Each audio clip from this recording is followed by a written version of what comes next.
சர்வ சித்தி விநாயகனே சரணம்.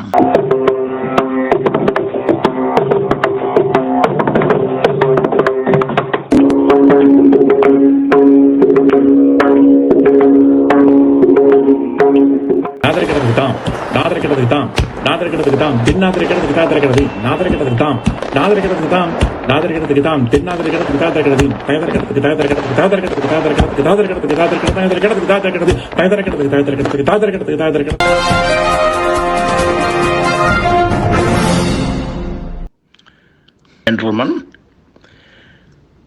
this is Atlanta Ganesh. I am a story writer, director, and producer. All my Tamil stories are translated in English by my very close friend, Mr. Ramamurthy, who lives in Atlanta. Please enjoy the stories. He is a very good storyteller. Thank you. Part 1 of this episode, Ramsam IPS, concluded with the assurance from Kupuswami's son that he will take up the issue with his father and tell him firmly that what he did was rude and unacceptable. Now, let us further see what is in part 2. His wife appeals to him not to be harsh with his father, because my father is also at fault. He should have also behaved more maturely and should not have left your parents on the road. No, interrupted the son. I know my father. He always behaves like this. I will have to correct him today. In the meantime, his mother-in-law brought evening tiffin, delicious onion bhaji and filter coffee. These kind words from his pretty wife and tasty evening snack from his mother-in-law worked very well with him in creating a soft corner for his father-in-law. Ramsam IPS just came down at the time from his room and greeted his son-in-law. Son-in-law reciprocated with a military-like salute to his IPS uncle.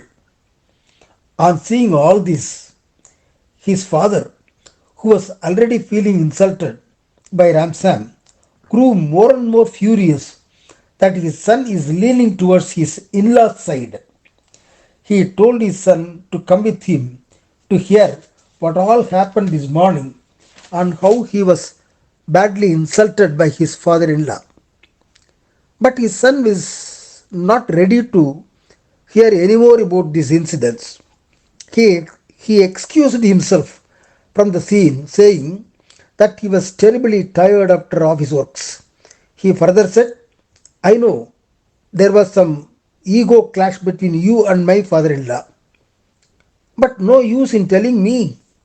You only should sort it out, because I think only you would have first raked up the issue.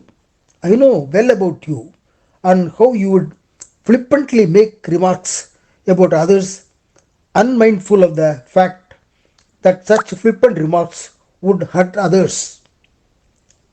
His father, now sensing that it would be difficult to convince his son to believe that his father-in-law was solely at fault, came down and said, Okay son, okay, let it be so. But how can he leave your father and mother in a road by asking us to get out from the car and go home all the way by walk? Is it right? Is it not an insult to us? His son asked, What did you say first? Did he ask you to get out of the car without any reason? Okay, my son, I agree. I said something that might have hurt him. But is it fair enough on his part to leave us like this? Son insisted that he should take an apology from him for whatever he said to insult his self-respect. The argument was going on between the son and father. Daughter-in-law intervened and appealed to her husband to exercise restraint. Whatever it is, he is your father. And please don't become emotional. Leave the matter to cool down on its own. I will ask my father also to say sorry for his act. Who wants sorry for he will insult us like this and I should forgive him? Eh? No, I can't do, father in law shouted. His son firmly said, Father, I want peace in this house, harmony in this house. If you can't remain calm, I may have to think of alternate arrangement. What? Alternate arrangement? What is it? Tell me. Father erupted angrily. What else? Your younger son is in Seattle, is it not? I may have to send you there if you don't maintain cordial relationship with my in-laws, but instead indulging in petty quarrels with them, spoiling the peaceful atmosphere in the house. Kurumbur Kupuswamy and his wife understood very clearly that the son is not in their control. He is not interested in doing anything against his father in law. He was speechless for a moment in seeing the situation turning very bad. Sensing the situation becoming somewhat inhospitable, the daughter in law rushed in, visibly trembling, and with folded hands appealed to both of them to remain calm. While she was pleading for normalcy, she swooned down and fell down under extreme emotion. Everybody got anxious. The girl's parents also rushed in to attend to her. Ambulance was called, and within a short while, she was admitted in a nearby hospital. After a thorough checkup, it was announced by the hospital doctor, nothing to worry, nothing to worry. She is absolutely normal. It is quite normal to happen like this during pregnancy. What? Pregnancy? Everybody exclaimed in chorus, in utter disbelief. Yes, the doctor said, she is pregnant. Now the entire atmosphere has changed. Everyone is happy.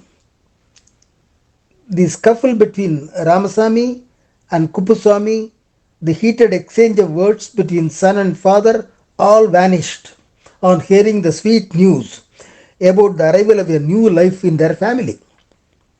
Ramsam, without any inhibition, fondly hugged Kupuswamy. I have four daughters, all married, and I was worried that no one conceived so far. But now I am extremely happy in becoming grandfather for the first time.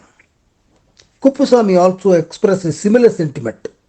Your daughter is making me a grandfather for the first time. Though I have four sons, I have not cuddled any of my grandchildren in my life so far. Your daughter has made my dream come true. Everybody in the house was happy. Ramsam and Kupuswamy became very close to each other, thick and thin, no more ego clash. Because the arrival of the child in the house brought with it all the joy and happiness. This is the happy ending for this story. No, wait, don't go. The story writer, Mr. Atlanta Ganesh, has another ending in his mind because the baby sentiment has become very common in many of the stories and films. Nothing new in it, isn't it? So, let us now see yet another ending for this episode. Where do we start? Right. Son abused his father for being so rude towards his father in law. Father felt terribly upset in seeing his son leaning towards his in laws and supporting his father in law, Mr. Ramsam. No, that multiplied the hatred Ramasamy manifold. They both avoided seeing each other since then. The situation was prevailing for some time. despite the advice and insistence by the son daughter in laws to strike a balance without locking horn. But such attempts to patch up did not work at all. Both Ramsam and Kupuswamy continued their conflicting behavior, the uncompromising attitude. Ramsang, ex-police official, isn't it? He used to do morning exercises to keep fit and firm and trim physically, including long distance walking. Kupuswamy thought, when Ramsam is doing, why should I not do such fitness exercise? But he preferred walking to suit his age and health. If Ramsam walked towards east, Kupuswamy would go westward in order to avoid meeting each other even during morning walk. One fine day, Ramsam was returning after walk, while Kupuswamy was also returning, and at one point they came somewhat closer to each other. At that time, unexpectedly, a big dog from the neighboring apartment came rushing towards the infirm Kupuswamy. Dog was so ferocious and was sure to bite him. The frightened Kupuswamy lost balance and tumbled down by the side of the road. The ferocious dog sprang upon Kupuswamy menacingly. Luckily, in a flash of a second, Ramsam rushed to his rescue and kicked the dog with his heavy boots and thrashed the dog with Kupuswamy's walking stick lying nearby.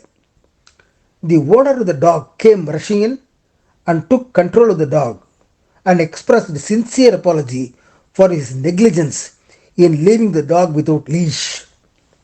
Kupuswamy was pathetically lying on the ground, his entire walking outfit badly soiled and bruised all over his body due to the fall. Ramsam helped him get up and escorted him home by closely holding him by his side.